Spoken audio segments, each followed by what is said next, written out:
나는 유럽 여행은 나의 정치 철학에 많은 변화를 주었습니다. 이전에 나의 정치적 입장은 진보적이며 노동자의 입장에 섰으며 가진 자에 대한 저항심이 항상 내재해 있었습니다. 그러나 동유럽을 여행하면서 사회주의를 표방했던 헝가리, 체코, 슬로바키아를 둘러보면서 공빈의 현장을 목격하였습니다.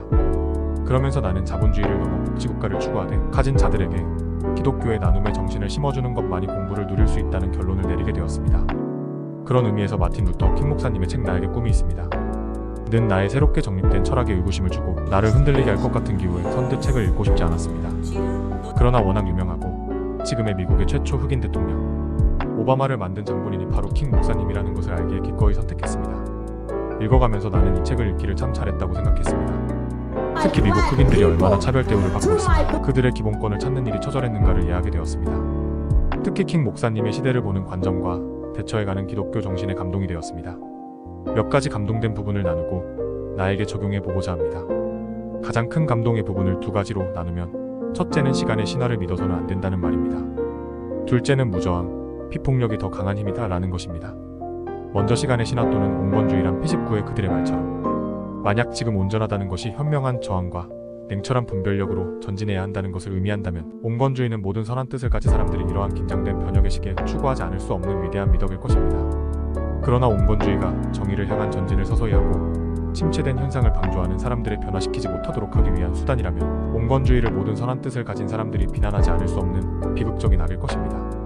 다음으로는 무저항, 피폭력의 정신입니다. 킹 목사님은 강력하게 설득하고 명령합니다.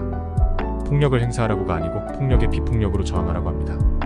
즉 때리면 맞고 가두면 갇히고 죽이면 죽으라는 것입니다. 물론 예수님의 희생정신, 십자가, 신앙에서 나온 말입니다. 그러나 예수님의 십자가의 사랑을 몸으로 실천하고 또한 남들에게까지 강력하게 전하여 그렇게 하게끔 하는 것이 얼마나 힘이 듭니까? 그는 몸소 맞았고 갇혔고 총탄에 기꺼이 쓰러졌습니다. 또한 예수님이 십자가의 사랑으로 세상을 정복한 것처럼 피폭력, 무저항으로 승리를 이루어냈습니다. 이 희생정신의 실천은 결코 인간의 감동이나 의지에서 나온 것이라 절대로 볼 수 없습니다. 성령에 감동된 하나님의 사람이기에 가능했을 것입니다. 킹 목사님은 너무나 잘 알았습니다. 무저항, 비폭력의 힘이 폭력이나 저항의 힘보다 훨씬 강하다는 것을, 또한 그 믿음대로 살아간 사람입니다. 나는 목회를 하면서 외윤의 강형을 주장합니다. 그러나 정작 내 속에는 맞으면 안 된다. 밀리면 진다. 그냥 두면 겁없이 달려들 것이라는 피해의식 혹은 의리의식의 최고조까지, 최상의 인내까지 이르지 못할 때가 많습니다. 또한 그것은 나에게 너무나 힘이 든 일입니다. 나는 킹 목사님께 정말로 많이 배워야 할 것 같습니다.